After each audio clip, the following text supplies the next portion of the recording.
देखिए, पिछले क्लास तक हम लोग जो भूगोल पढ़ रहे थे, तो भूगोल में भारत का भौतिक विभाजन पढ़ रहे थे, ठीक है। तो उसमें हम लोग क्लासिफिकेशन किए थे कि भौतिक आधार पर भारत को कैसे वर्गीकृत करते हैं अपने देश को। तो चलिए थोड़ा सा रिकैप लेते हैं, फिर आज का हमारा क्लास है। क्योंकि आपको पता है हिमालय पर्वत पढ़ चुके हैं।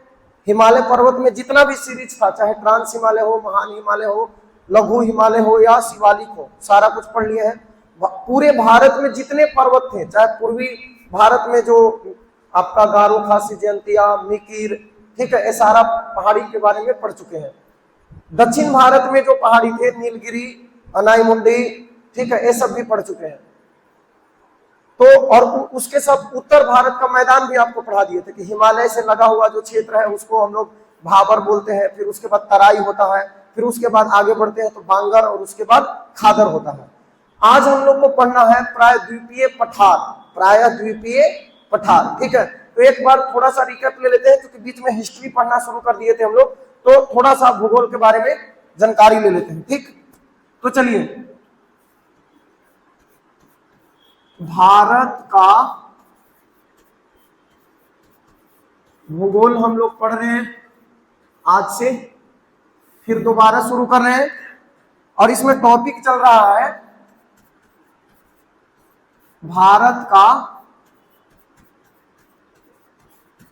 भौतिक विभाजन, फिजिकल क्लासिफिकेशन ऑफ इंडिया। तो भौतिक या कह सकते हैं प्राकृतिक आधार पर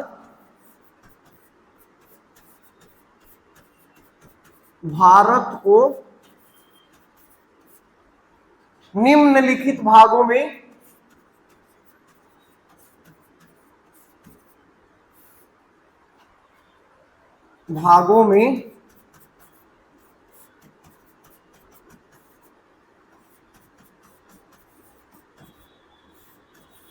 वर्गीकृत करते हैं। कौन कौन भाग में? देखिए, सबसे पहला, अब आप लोग बताओ, भारत को भौतिक आधार पे वर्गीकरण करना है, फिजिकल बेसिस पे, तो कैसे क्लासिफाई करेंगे? तो सबसे उत्तर में, भारत के सबसे उत्तर में क्या है? पर्वत है, हिमालय पर्वत। तो हम लोग लिखेंगे पहला है उत्तर के पर्वतीय प्रदेश, ठीक है, उत्तर के पर्वतीय प्रदेश। फिर उसके बाद दूसरा, पर्वत के बाद जब आएंगे, पर्वत के बाद नीचे, तो हिमालय पर्वत के बाद हम लोग मैदानी भाग में प्रवेश कर जाएंगे, जैसे बिहार, उत्तर प्रदेश हो गया, मध्य प्रदेश हो गया, पश्चिम बंगाल हो गया, ये सब क्षेत्र आ जाएगा। तो फिर लिखेंगे उत्तर के विशाल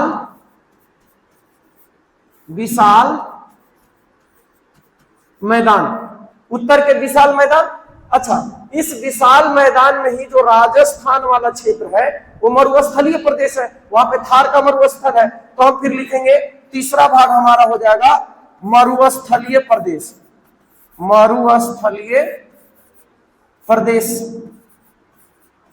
मरुस्थलीय प्रदेश, ठीक है। फिर चौथा, मरुस्थलीय प्रदेश के बाद उसके और नीचे आएंगे, तो और नीचे आएंगे तो आपका आंध्र प्रदेश, महाराष्ट्र, कर्नाटक, तमिलनाडु, ये सब क्षेत्र आ जाएगा। तो ये जो क्षेत्र है ये पठारी प्रदेश है। कैसा है? पठारी प्रदेश है, पठारी क्षेत्र है। तो दक्षिण के पठारी प्रदेश। पांचवा, जब भारत के किनारे किनारे चलिएगा, पश्चिम तट पे और पूर्वी तट पे, तो तटीय प्रदेश है, क्योंकि भारत का नीचे वाला दक्षिण भारत का जो हिस्सा है वो समुद्र से लगता है। सबसे नीचे में हिंद महासागर, पश्चिम में अरब सागर और पूरब में बंगाल की खाड़ी। तो किनारे वाला जो भाग है वो तटीय प्रदेश होगा, तो समुद्र तटीय प्रदेश,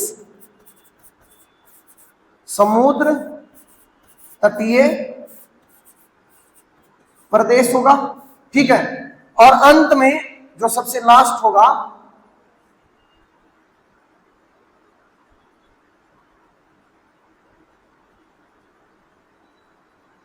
छठा, वो हो जाएगा अंडमान निकोबार द्वीप समूह और लक्षद्वीप समूह, यानी द्वीप समूह, द्वीप समूह। तो टोटल कितने भाग में भारत को बांटते हैं? 6 भाग में बांटते हैं।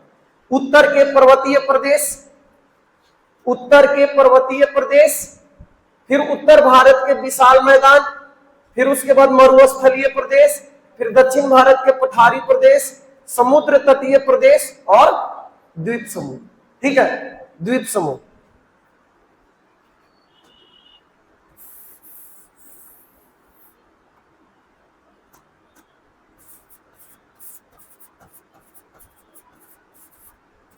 द्वीप समूह, ठीक है। तो जैसे इस तरीके से बनाएंगे,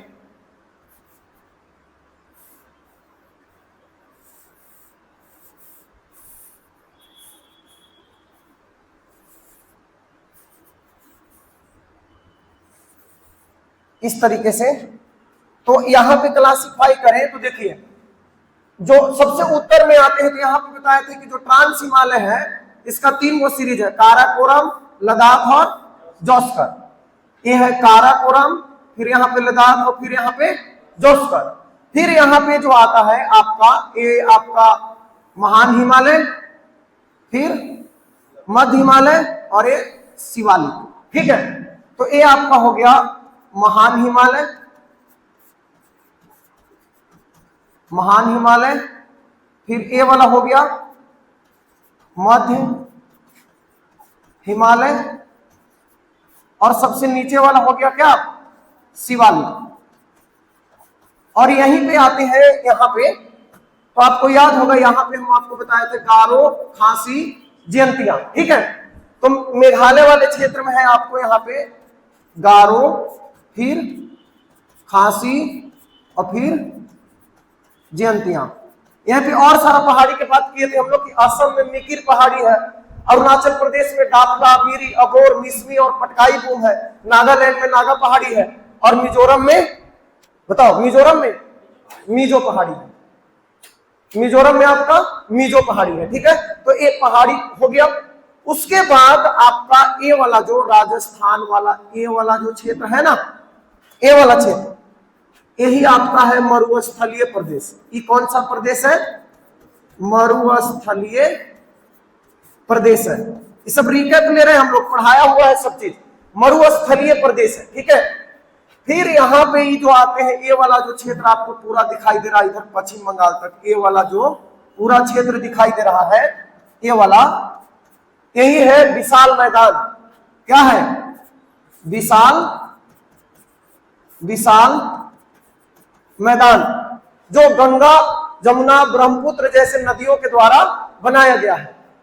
और यहां पे देखिए, इधर जो ये वाला भाग है यहां पे, और ये वाला जो ऐसे यहाँ पे कटा छटा भाग है, अभी आगे यहाँ पे ऐसे मिल जाता है, तो इसको बोलते हैं, इसको बोलते हैं पश्चिमी घाट,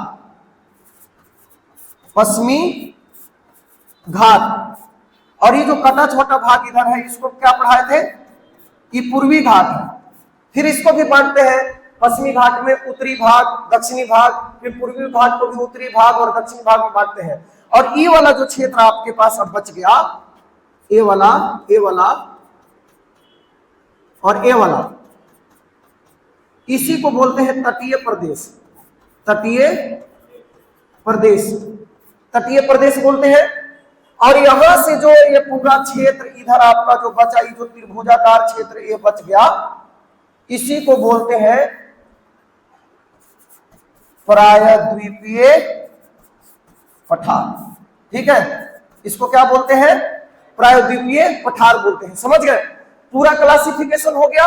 अभी आप देख लीजिए, यहाँ पे ये जो द्वीप आपको दिखाई देता है, इधर हो जाता है कौन?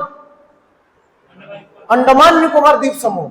अब इधर जो द्वीप आ जाता है, इधर जो द्वीप आता है, इसको हम लोग बोल देते हैं लक्षद्वीप। ठीक, तो पूरा भारत का भौतिक विभाजन हो गया कि भारत को हम लोग भौतिक आधार पर या प्रकृति के आधार पर 6 भागों में बांट सकते हैं। अकॉर्डिंग टू एनसीईआरटी, एनसीईआरटी के अनुसार 6 भागों में बांट सकते हैं। उत्तर के पर्वत, उत्तर के विशाल पर्वत, उत्तर पूर्व के पर्वत, फिर पर्वत के नीचे हो गया विशाल मैदान, फिर मैदान के यहाँ राजस्थान वाला क्षेत्र में मरुस्थलीय क्षेत्र आ गया, फिर दक्षिण का प्रायद्वीपीय पठार आ गया। ठीक है, उसके बाद तटीय प्रदेश आ गया और उसके बाद द्वीप समूह। इसमें से हम आपको जो करवा चुके हैं वो हम लोग पढ़ चुके हैं, ये हमारा कंप्लीट हो गया। उत्तर के पर्वतीय प्रदेश, उत्तर के विशाल मैदान पढ़ा दिए हैं। मरुस्थलीय प्रदेश अलग से पढ़ने का जरूरत नहीं है, बीच में हम कहीं पे इसका चर्चा कर देंगे, बीच में ही उससे जो बनने वाला सवाल है हो जाएगा। अरावली पर्वत के बारे में ऑलरेडी पढ़ चुके हैं हम लोग। ठीक है, आज हम लोग को करना है दक्षिण भारत के पठारी प्रदेश। ठीक है, यानी प्रायद्वीपीय पठार के बारे में पढ़ना है। यानी आज का हमारा जो टॉपिक है वो हमें कौन सा भाग करना है, ये वाला भाग करना है। ये वाला जो भाग है ना, इसके बारे में हम लोग को पढ़ाई करना है। ठीक है, तो शुरू करें, चलिए आगे बढ़ते हैं। ठीक है, टॉपिक है हमारा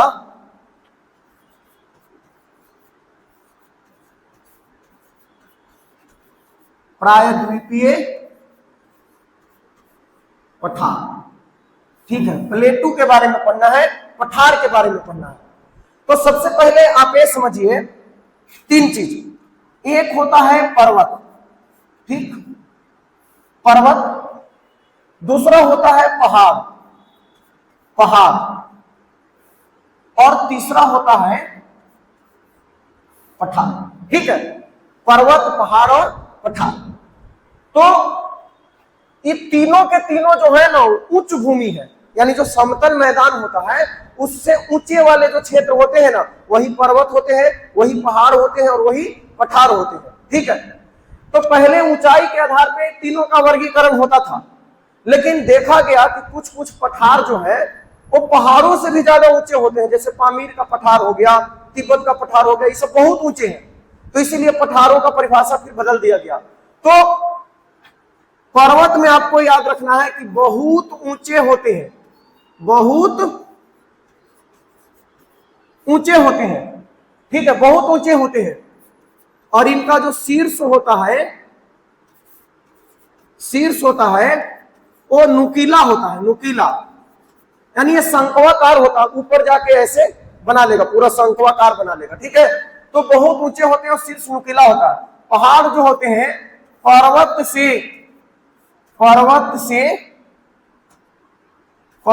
से कम ऊंचाई होता है इनका, पर्वत से कम ऊंचाई होता है इनका। और शीर्ष जो होता है, जो हम लोग के तरफ जो पहाड़ी क्षेत्र देख रहे हैं ना, इनका शीर्ष एकदम से नोकीला नहीं होता, वो गुबंदाकार या बड़े बड़े चट्टान जैसे दिखाई देंगे। तो पर्वत से कम ऊंचाई होता है। और पठार जो होता है मैदान से ऊंचे उठे भूभाग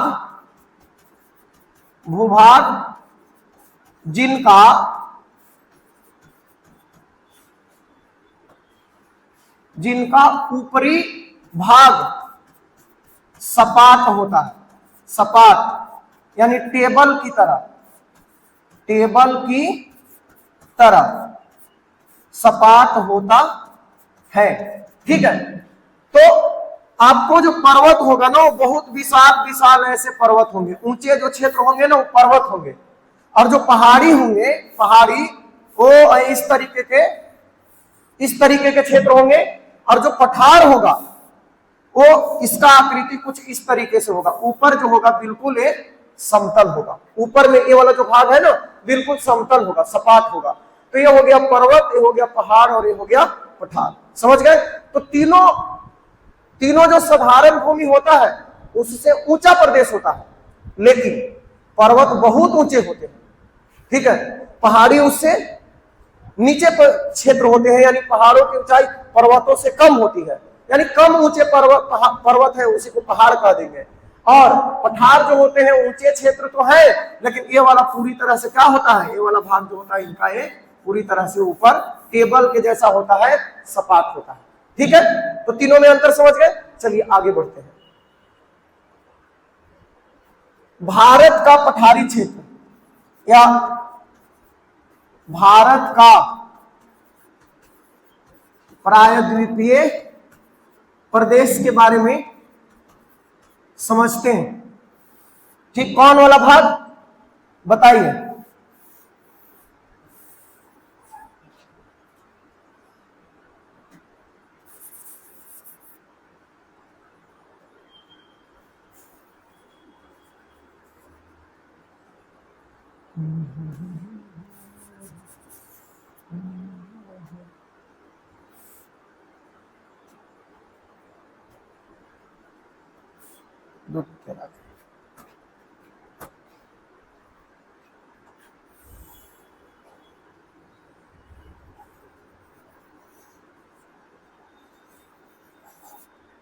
तो ये वाला जो भाग है पूरा यहां से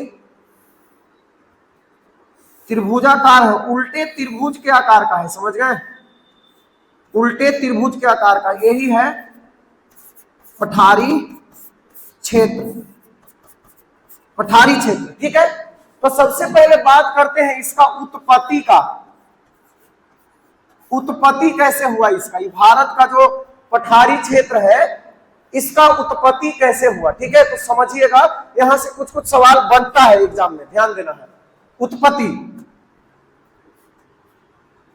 पहले आपको पता है कि ये जो पूरा पृथ्वी है हमारा, पृथ्वी, एक एक बात समझना है, ये हमारा है पृथ्वी।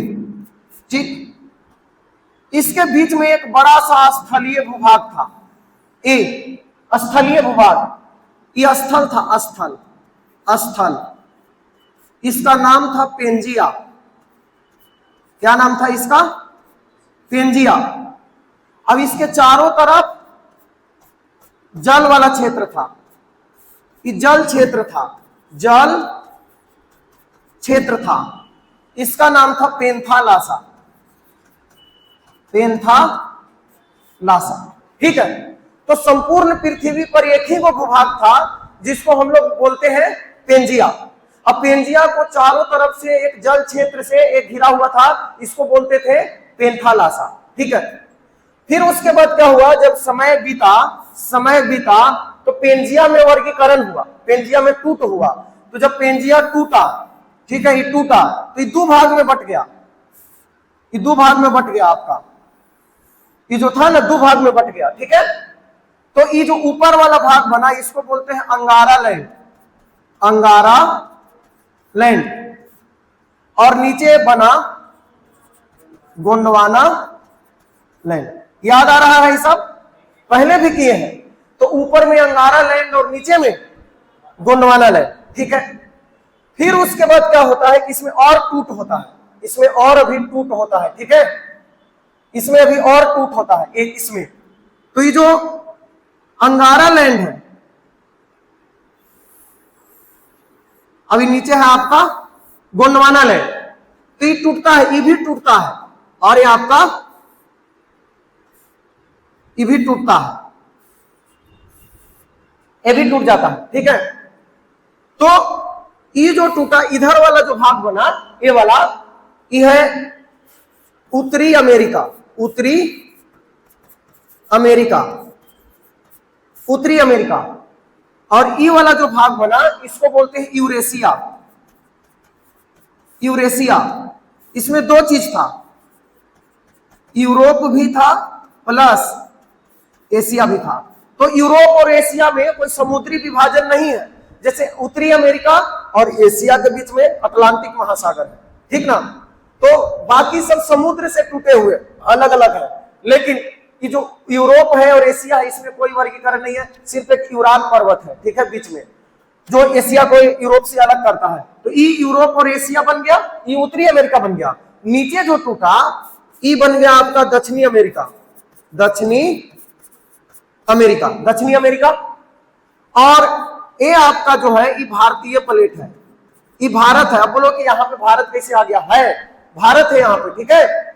और अभी भारत ना लिख के यहाँ पे अभी रुकिए अफ्रीका लिखते हैं।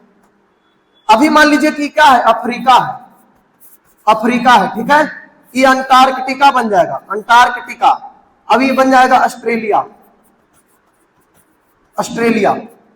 और यहीं पे ये अफ्रीका से जुड़ा हुआ है ये भारतीय क्षेत्र, भारतीय प्लेट है, भारतीय प्लेट है, ठीक है, भारतीय प्लेट है। तो भारत जो था ना वो गोंडवाना लैंड का ही हिस्सा था प्राचीन काल में, ठीक है। अब उसके बाद क्या हुआ कि ये जो भारतीय प्लेट है, भारतीय प्लेट ऊपर की ओर, ऊपर की ओर सरका और यूरेशियन प्लेट से टकराया, यूरेशियन प्लेट से टकराया। तो आपको पता है कि वहीं पे जो टेथिस सागर होता है, टेथिस सागर में वलन पड़ता है, उसका जो मलबा रहता है, ऊपर में यूरेशियन प्लेट है, नीचे में भारतीय प्लेट है। तो भारतीय प्लेट ऊपर की ओर गया, बीच में टेथिस सागर था, उसके अंदर जो मलबा था ऊपर उठ गया और वही हिमालय पर्वत का निर्माण हो जाता है, ठीक है। तो यहीं पे पूरा क्या होता है, ये जो आपका है ये वाला भाग, ये आपका हो जाता है हिमालय पर्वत, हिमालय पर्वत बन जाता है। अब ये जो गोंडवाना लैंड का भाग है, ये जो पठारी क्षेत्र है, यही टूट के आया है कहां, गोंडवाना लैंड से। ये जो भारतीय प्लेट यहाँ पे था ना, यही भारतीय प्लेट उत्तर की ओर सरका और यही वाला ऊपर में जो यूरेशियन प्लेट था, ऊपर में यूरेशियन प्लेट है, बीच में हिमालय पर्वत का निर्माण हो गया और यही हमारा भारतीय क्षेत्र है जो गोंडवाना लैंड से टूट के आया है। तो गोंडवाना लैंड का हिस्सा है। तो हमारा जो पठारी प्रदेश है वो किसका हिस्सा है, गोंडवाना लैंड का हिस्सा है। निर्माण कब हुआ था, क्रीटेशियस निर्माण इसका हुआ था, क्रीटेशियस युग में, क्रीटेशियस युग में इसका निर्माण हुआ था। तो उत्पत्ति समझ लिए कि भारतीय प्लेट का निर्माण कैसे हुआ पठारी प्रदेश का। सबसे पहले पूरा पृथ्वी में एक ही स्थलीय भाग था जिसको बोलते हैं पेंजिया। अब पेंजिया के चारों तरफ जल क्षेत्र था जिसको बोलते थे पेंथालासा। समय बीता, पेंजिया दो भाग में टूट गया। जो उत्तर का भाग था उसको बोला अंगारा लैंड और जो दक्षिण का भाग था उसको बोला गया गोंडवाना लैंड। उसके आगे चल के अंगारा लैंड जो था, ये जो अंगारा लैंड है, अंगारा लैंड ये भी दो भाग में टूट गया। तो यहां से ये वाला जो भाग बना, ये बना उत्तरी अमेरिका और उधर वाला बना यूरोप और एशिया। अब नीचे वाला जो गोंडवाना लैंड था, ये क्या है, गोंडवाना लैंड। तो जो गोंडवाना लैंड है, गोंडवाना लैंड इससे आपका बना दक्षिणी अमेरिका, अफ्रीका, अंटार्कटिका और इधर यहीं से भारतीय प्लेट था जो ऊपर की ओर यहां से टूट के ऊपर की ओर सरका और यूरेशियन प्लेट से टकराया। यूरेशियन प्लेट से टकराया तो वहां पे जो टेथिस सागर था, वो टेथिस सागर का मलबा ऊपर उठ गया और विशाल हिमालय पर्वत का निर्माण हुआ। तो हिमालय पर्वत के दक्षिण वाला भाग जो भारत का है वो गोंडवाना लैंड का हिस्सा है, अफ्रीका का हिस्सा है। समझ गए? तो यहां तक कोई दिक्कत? ठीक है। अब आगे बढ़ते हैं, इसका बात करें भारत के प्रायद्वीपीय पठार का। तो कुछ बात आपको याद रखना है। पहला चीज, इसका आकृति कैसा है। तो आप देख पा रहे होंगे बार बार हम फिगर कैसा बना रहे हैं, त्रिभुजाकार। कैसा? त्रिभुजाकार, उल्टे त्रिभुज के जैसा, यानी शीर्ष ऊपर की ओर नहीं है, शीर्ष नीचे की ओर है, आधार ऊपर की ओर है। तो आकृति जो है, आकृति त्रिभुजाकार है, त्रिभुजा। हिंदी बहुत टफ सब्जेक्ट है। अच्छा, दिक्कत यह है कि हिंदी के मास्टरों के हिंदी नहीं बुझाता है, इसीलिए हम लोग का भी कमजोर रह जाता है। मास्टर साहब खुदे अशुद्ध लिखते हैं, ठीक है। हमनी के साथ वो सर जी अंग्रेजी पढ़ाते हैं, अंग्रेजी हिंदी इनको से कुछ पूछेंगे तो तुरंत मोबाइल में से सर्च करने लगते हैं। त्रिभुजाकार आकृति है, त्रिभुजाकार, उल्टे त्रिभुज, उल्टे त्रिभुज के जैसा, उल्टे त्रिभुज के जैसा ऐसा है, ठीक ना। आधार उत्तर की ओर, आधार जो है, आधार जो है उत्तर में है, आधार किधर है, और शीर्ष जो है, शीर्ष, शीर्ष किधर है, दक्षिण में है, शीर्ष है दक्षिण में, ठीक है। और अगर इसका क्षेत्रफल का बात करें, क्षेत्रफल का, क्षेत्रफल का, तो भारत का सबसे बड़ा भूभाग यही है, ध्यान रखिएगा। भारत का सबसे बड़ा भूभाग, ये मत कहना कि जो विशाल मैदान है वो सबसे बड़ा क्षेत्र नहीं है। भारत का प्रायद्वीपीय प्रदेश भारत का सबसे बड़ा क्षेत्र है। अच्छा, पूरे भारत का क्षेत्रफल कितना है? ठीक, 32,87,263 वर्ग किलोमीटर। उसमें से आधे आध प्रायद्वीपीय पठार है, ठीक है। यानी क्षेत्रफल 16 लाख वर्ग किलोमीटर है। इसका क्षेत्रफल कितना है? 16 लाख वर्ग किलोमीटर है, ठीक है। और अगर ऊंचाई की बात करें, ऊंचाई, ऊंचाई तो 600 से 900 मीटर इसकी ऊंचाई है, 600 से 900 मीटर इसकी ऊंचाई है।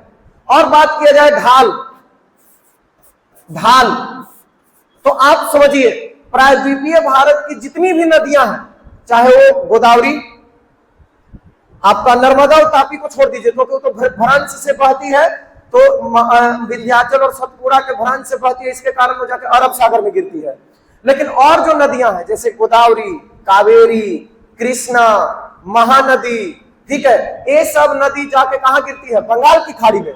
यानी सब नदियां इधर आके गिरती है, सारी नदियां इधर आके गिरती है, किधर? बंगाल की खाड़ी में। इसका मतलब इसका ढाल दक्षिण पूर्व की ओर है, किधर है? दक्षिण पूर्व की ओर। तो ढाल है दक्षिण पूर्व की ओर। तो भारत के पूछे जाएगा कि भारत के प्रायद्वीपीय प्रदेश का ढाल किधर है? दक्षिण पूर्व की ओर, ठीक। कैसे पता चला? कैसे पता चला? तो अधिकांश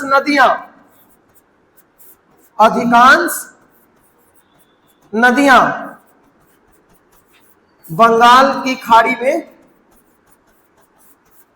में गिरती है।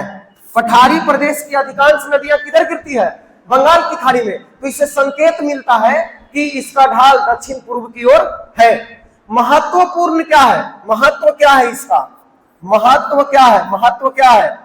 महत्व यह है कि भारत का जितना भी मैक्सिमम खनिज जो प्राप्त होता है, लोहा, कोयला, सोना, हीरा, ये सब के सब पठारी प्रदेश से ही प्राप्त होता है। तो भारत का खनिज क्षेत्र है, खनिज क्षेत्र है, कह सकते हैं भारत का खनिज क्षेत्र है ये कौन? पठारी प्रदेश। ये हमारे लिए महत्वपूर्ण है। और खनिज लवण या फिर लोहा के खान कहाँ है, कोयला कहाँ से निकाला जाता है, ठीक है, ये सारा सवाल बनता है। तो इसी में धीरे धीरे करके हम लोग सारा कुछ पढ़ेंगे, ठीक है। तो चलिए, ये हो गया भारत के प्रायद्वीपीय पठार। आकृति कैसा है? त्रिभुजाकार, जिसका आधार उत्तर में है और शीर्ष दक्षिण में है। क्षेत्रफल तो भारत का सबसे बड़ा भूभाग है, लगभग 16 लाख वर्ग किलोमीटर इसका क्षेत्रफल है। ऊंचाई 600 से 900 मीटर है। ढाल दक्षिण पूर्व की ओर है। पता कैसे चलता है? तो पठारी क्षेत्र की अधिकांश नदियां बंगाल की खाड़ी में जाके गिरती है। हमारे लिए क्यों महत्वपूर्ण है पठारी क्षेत्र? तो जितने भी खनिज प्राप्त होते हैं, मैक्सिमम 90% से ज्यादा खनिज हमको कहां से प्राप्त होता है? पठारी क्षेत्र से प्राप्त होता है, ठीक है। वो भी है राजमहल की पहाड़ी, राजमहल का क्षेत्र है, छोटा नागपुर का पठार, ठीक ना, झारखंड में छोटा नागपुर का पठार। वो छोटा नागपुर के पठार को भारत का रूर प्रदेश कहा जाता है। यानी वो खनिज क्षेत्र से संपन्न क्षेत्र है। तो वहां पे कोयला, लोहा, ये सब, झरिया, बोकारो सब उसी में आता है। उधर पश्चिम बंगाल में चल जाइएगा तो रामगढ़। तो हो गया, यहां तक कोई दिक्कत है? अब आगे बढ़ते हैं। देखिए, महत्वपूर्ण पठार जो है भारत के, महत्वपूर्ण पठार। महत्वपूर्ण पठार कौन कौन है भारत में? जो पूरा पठारी क्षेत्र है ना, उसमें भी अलग अलग पठारी क्षेत्र में उसको बांटा गया है। जैसे मध्य प्रदेश में मालवा का पठार हो गया, मध्य प्रदेश और यूपी में बुंदेलखंड का पठार हो गया, बघेलखंड का पठार हो गया, ठीक है। राजस्थान में मेवाड़ का पठार हो गया, कर्नाटक में कर्नाटक का पठार हो गया।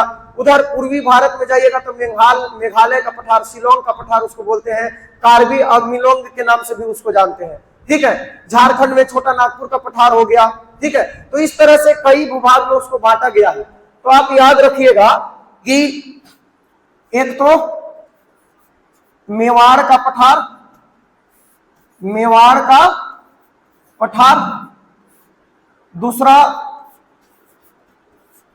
बुंदेलखंड, बुंदेलखंड उस इसमें बताएंगे आप, टेंशन मत लो, यहाँ पे आएंगे, पहले दिमाग में फिगर बनाओ, ये तो करेंगे ही। आपको मैपिंग तो वहां पे हम समझा ही दिए बना के, मैप बनाए थे ना भाई। अब कहां कहां कौन क्षेत्र वो तो आपको दिखाई दे रहा है कि सबसे उत्तर में हिमालय पर्वत, उसके नीचे मैदान है, उसके नीचे क्या है? मैदान है, फिर उसके नीचे पठार है, फिर इधर आते हैं तो पश्चिमी घाट, इधर आते हैं तो पूर्वी घाट, ठीक है। फिर उधर पूर्वोत्तर भारत में जाते हैं तो वहां पे गारो, खासी, जयंतियां, तो सब तो बनाया हुआ था टोटल।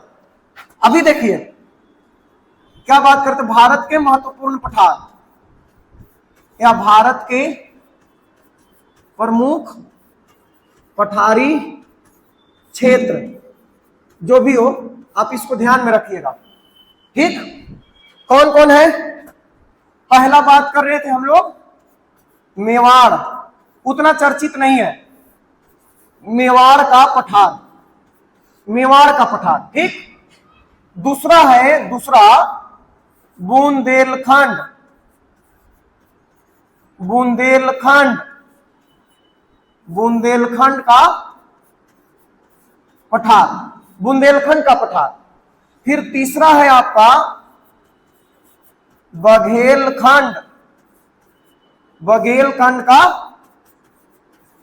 पठार, ठीक है। फिर है चौथा छोटा नागपुर का पठार। फिर पांचवा है आपका मेघालय का पठार, ठीक है, मेघालय का पठार, ठीक है। तो ये जो मेवाड़ का पठार है ये आपको देखने को मिलेगा राजस्थान वाले क्षेत्र में, ठीक है, राजस्थान वाले क्षेत्र में। एक बुंदेलखंड का पठार उत्तर प्रदेश एवं मध्य प्रदेश के सीमा पे आपको देखने को मिलेगा। कौन? बुंदेलखंड, बुंदेलखंड यूपी वाला ही क्षेत्र है, ठीक ना। और बघेलखंड का पठार ये भी आपको मुख्य रूप से मध्य प्रदेश एवं उत्तर प्रदेश में आपको देखने को मिलेगा बघेलखंड, ठीक है। और छोटा नागपुर का पठार जो है ये आपको दिखाई देगा झारखंड, उसके बाद पश्चिम बंगाल में भी इसका कुछ हिस्सा है, उड़ीसा में भी कुछ हिस्सा है, मुख्य रूप से कहां है? झारखंड में। और ये हमारा जो क्षेत्र है बिहार वाला, तो बिहार का जो हमारा जिला है सबसे दक्षिणी, जैसे औरंगाबाद, गया, जमुई, नवादा, तो वहां पे भी थोड़ा सा हिस्सा इसका देखने को मिलता है। और मेघालय का पठार ये आपको पूर्वी भारत में है, पूर्वी उत्तर पूर्वी भारत, उत्तर पूर्वी भारत, ठीक है, उत्तर पूर्वी भारत में है, समझ गए। ऐसे याद रखिएगा।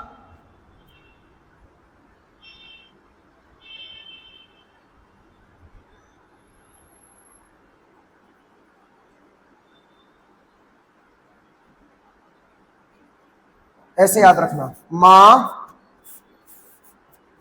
बुआ, बाग छोड़कर घर गई, ठीक है। तो ये आपका मां से हो जाएगा कौन? मालवा, मालवा का पठार नहीं लिखे? अच्छा, तो ये मालवा का पठार जो है वो महत्वपूर्ण जो है वही छूट गया, ठीक है। तो बीच में कहीं पे लिख लेंगे, यहाँ पे नंबरिंग खाली चेंज कर लेते हैं, ये नंबरिंग चेंज कर लेते हैं। ये पहला हो गया, दूसरा लिखेंगे मालवा का पठार, मालवा का पठार मध्य प्रदेश में, मध्य प्रदेश में, ठीक है, मध्य प्रदेश में मालवा का पठार। फिर तीसरा हो गया बुंदेलखंड, चौथा हो गया बघेलखंड, पांचवा हो गया छोटा नागपुर, छठा हो गया मेघालय। मालवा का बुआ से हो गया क्या? बुंदेलखंड, बाघ से हो गया बघेलखंड, छोड़कर से हो गया छोटा नागपुर, और घर मने होता है आलय। घर मतलब आलय, आलय का मतलब मेघालय, मेघालय का पठार। याद रहेगा, माँ बुआ बाघ छोड़कर घर गई, माँ बुआ बाघ छोड़कर घर गई। तो मालवा का पठार, बुंदेलखंड का पठार, बघेलखंड का पठार, छोटा नागपुर का पठार और मेघालय का पठार, ठीक है। अच्छा, ये जितना भी क्लासिफिकेशन है कहेगा ये सब किसका हिस्सा है? तो ये सब जिसका हिस्सा है इसको बोलते हैं केंद्रीय उच्च भूमि, केंद्रीय उच्च भूमि, केंद्रीय उच्च भूमि, केंद्रीय उच्च भूमि। यानी प्रायद्वीपीय पठार को भी, प्रायद्वीपीय पठार को भी तीन हिस्सों में बांट सकते हैं।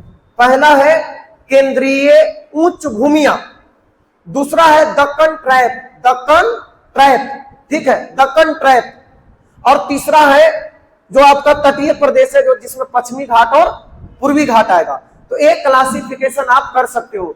तो भारत के प्रमुख पठारी क्षेत्र आपको ध्यान में हो गया, मेवाड़ का पठार, बुंदेलखंड का पठार, बघेलखंड का पठार, छोटा नागपुर का पठार, मेघालय का पठार। ये हो गया किसका हिस्सा? केंद्रीय उच्च भूमि का हिस्सा हो गया। मैप में हम दिखाएंगे कि ये वाला क्षेत्र कहां कहां पे कौन सा क्षेत्र है, ठीक है। उसके बाद इसी का अगला पार्ट जो है वो होता है दक्कन ट्रैप, दक्कन ट्रैप,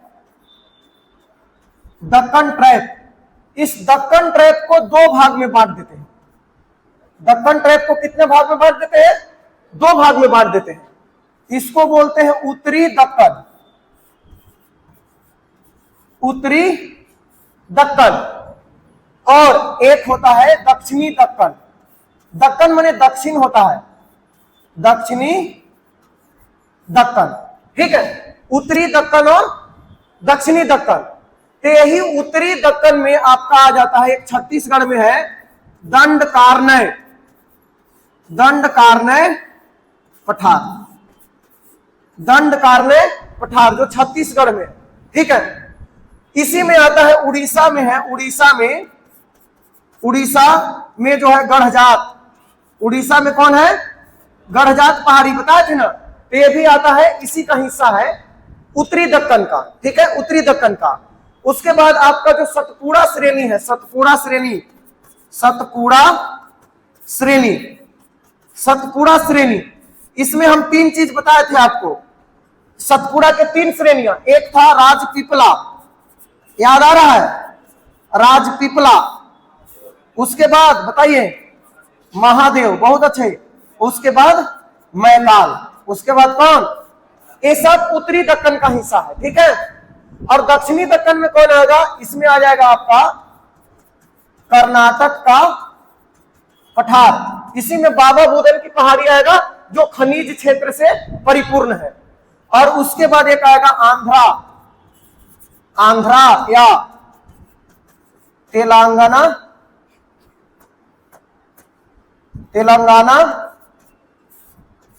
का पठार, आंध्रा या तेलंगाना का पठार। और इसी में आपका पश्चिमी घाट प्लस पूर्वी घाट भी इसी में आ जाएगा। उसके नीचे फिर और आते हैं, तो आपको हम बताए थे कि जहां पश्चिमी घाट और पूर्वी घाट मिल जाएगा वो नीलगिरी पहाड़ी हो जाएगा। और नीलगिरी पहाड़ी के नीचे का जो हिस्सा है उसको हम लोग बोलते हैं अन्नामलाई की पहाड़ी, जिसकी सबसे ऊंची चोटी अनाई मुंडी है। और अन्नामलाई के पहाड़ी के नीचे है कार्डमम या इलायची के पहाड़ी, जो दक्षिण भारत या भारत की सबसे दक्षिणी भाग है। तो ये पूरा आपका क्लासिफिकेशन हो गया किसका, पठारी प्रदेश का, पूरे भारत का पठारी प्रदेश का क्लासिफिकेशन हो गया। ट्रैप का मतलब होता है फंसा हुआ चीज, मतलब किसी चीज में फंस जाना, ठीक है। तो ट्रैप का मतलब है कि ऊपर में आपका मैदान है, इधर पहाड़ी क्षेत्र है, इधर भी पहाड़ी क्षेत्र है, नीचे भी आपका कार्डमम इलायची की पहाड़ी, बीच में एकदम क्या है, ट्रैप है, जो बीच वाला जो क्षेत्र है। यहां पे आइए, देखिए ध्यान से, यहां पे सारा चीज अब करते हैं। अब आपको याद आ जाएगा, ये जो अरावली क्षेत्र है, ये जो राजस्थान का क्षेत्र है ना, राजस्थान का क्षेत्र है, ठीक है। तो यहीं पे आपको मिलेगा मेवाड़ का पठार। ये वाला जो हिस्सा है ना, ये वाला जो हिस्सा है, ये आपको यहां पे ही मेवाड़, क्या है, मेवाड़ का पठार, ठीक है, मेवाड़ का पठार। अब अरावली पर्वत श्रेणी, ये देखिए, ये वाला जो है हिस्सा आपको दिखाई दे रहा है, ध्यान समझना, ये वाला जो दिखाई दे रहा है ना, ये अरावली है, अरावली क्या है, अरावली, ये है आपका अरावली, और ये जो है, ये वाला पूरा जो है, यह है आपका विंध्यन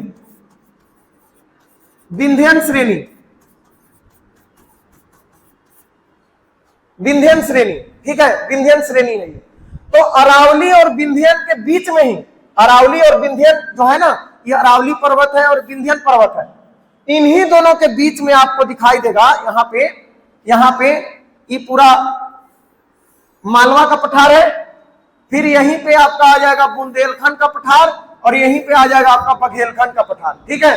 तो ये तीनों जो बना है, मालवा का पठार, बुंदेलखंड का पठार और बघेलखंड का पठार, तो इस तरीके से ही, और उसके बाद ई, और उसके बाद ई, ये तीनों आपका यहाँ पे है।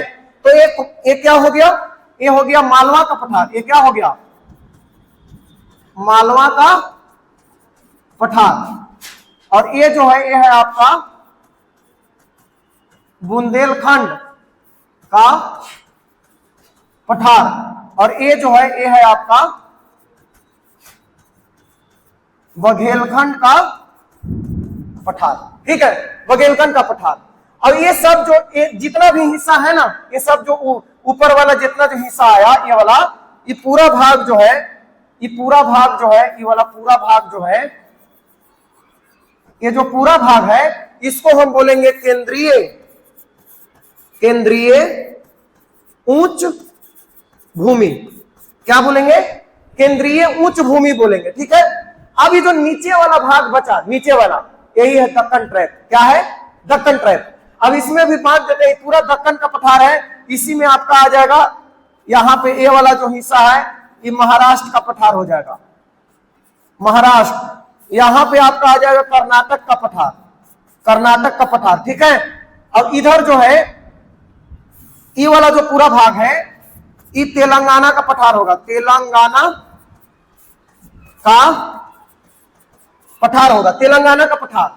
अब ये वाला जो हिस्सा है, ये कौन सा हो गया, छोटा नागपुर, छोटा नागपुर का पठार, छोटा नागपुर का पठार। यहीं पे इसी में आपका यहाँ पे जो है, यहाँ पे ये राजमहल की पहाड़ी है, राजमहल की पहाड़ी है, ठीक है। और यहाँ पे देखिए, ये वाला जो क्षेत्र है, यहाँ पे ये वाला जो क्षेत्र है, ये वाला, इसको बोलते हैं शिलोंग का पठार, शिलोंग का पठार। मेघालय का राजधानी है शिलोंग, शिलोंग का पठार। और शिलोंग के पठार में ही आपको दिखाई देता है गारो, खासी और जयंतिया, गारो, खासी और जयंतिया। तो इस तरह से पूरा क्लासिफिकेशन हो गया आपका। और यही जो है ना, ये वाला जो लाइन यहाँ से आया है ना, ये पश्चिमी घाट है, और यहाँ से जो ये वाला लाइन आएगा, ये वाला ऐसे ऐसे जो लाइन आएगा, ये पूर्वी घाट है। अभी जहां मिल गया दोनों, इसी को बोलते हैं नीलगिरी। क्या बोलते हैं, नीलगिरी की पहाड़ी।